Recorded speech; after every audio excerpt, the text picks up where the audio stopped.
Yeah. So of course we were like so many partners here on the farm, and fortunately, this my all of our parents have faults just like we do, but if there's one thing that he didn't have a fault about, it was being excited about delegation.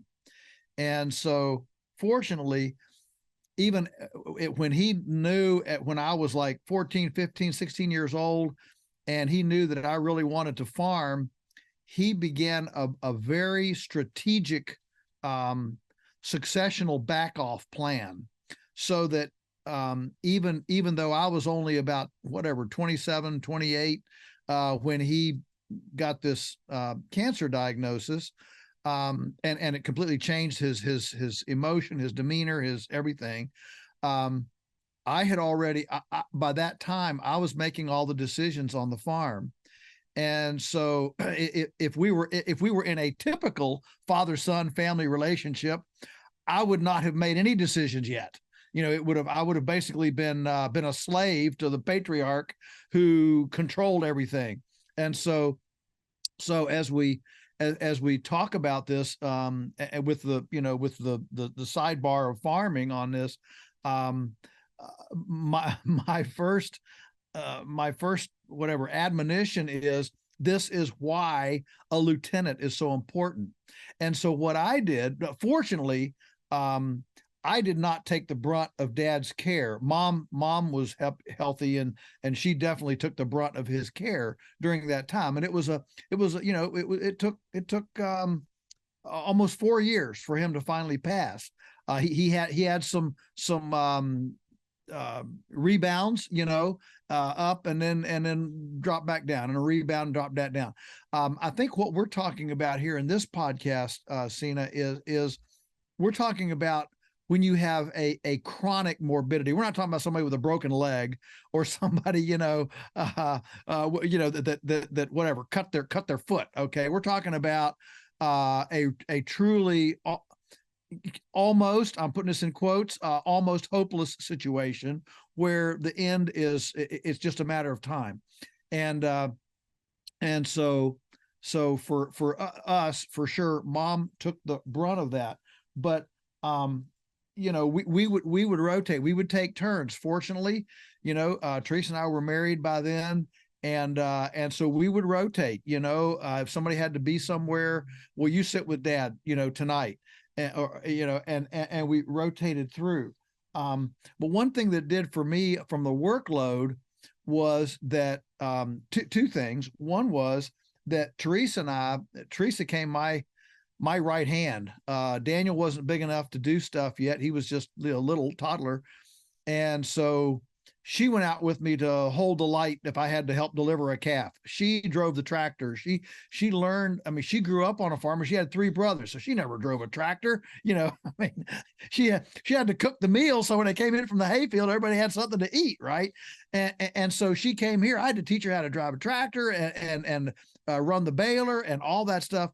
And looking back on it for us today, as difficult as that was, we cherish that because it was truly, I'm going to get teary here in a minute, but it was truly a wonderful thing for us to be that partnered up, if you will, that partnered up in, because, a lot of families don't have the opportunity to be that partnered up in the actual day-to-day work of the household, of the family, of even of the business.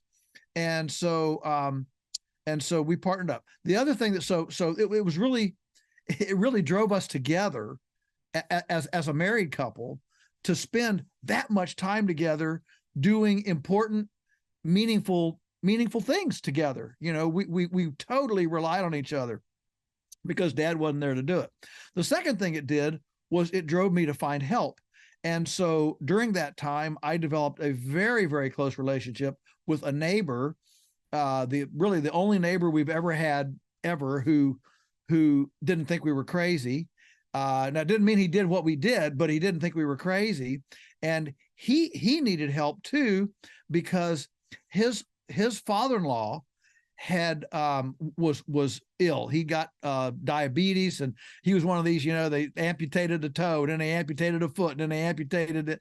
And so he was going through that while I was going through this with Dad. And so we kind of hooked up as neighbors. He lived, goodness, a mile and a half away, and he worked in town. So he had a town job, was trying to farm on the side.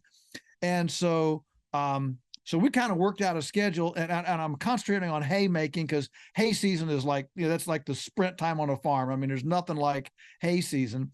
And so, for example, Teresa and I, since I was here on the farm, we could bale hay. I could start raking early. We could bale hay and have about 4 or 5 wagons loaded. That'd be about 400 or 500 bales on wagons. We push them in the barn, by like 2:30, 3 o'clock, and she'd come in and work on supper. I'd run over to the neighbors, and I could rake for him because he was still at work. And when he got home at 4:30 or 4 or 5 o'clock, then he'd jump on the baler, and I'd catch bales for him in the evening. We would unload that hay in the barn in the evening. And then early in the morning before he went to work, he'd come over here at daybreak. We would unload the hay that Teresa and I had made the day before to empty our wagons so that we could repeat that the next day. And that was all directly because Dad was ill. If Dad hadn't been ill, Dad and I would have done it.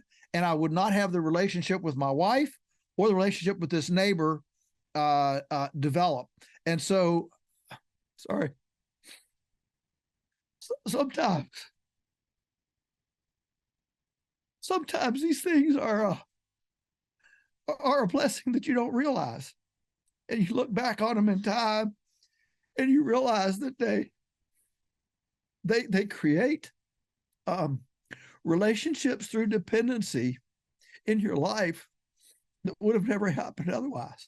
Thank you for joining us on Beyond Labels. Our mission with this podcast is to make it accessible to everyone. But we are behind a paywall because the issues we discuss are often subject to censorship. We've run into that, and so we have an extremely modest paywall to let us have the freedom to discuss the kind of issues we want to discuss in the way we want to discuss them. And you can become a member and enjoy all this content by clicking on the description box below. We look forward to having you join our family.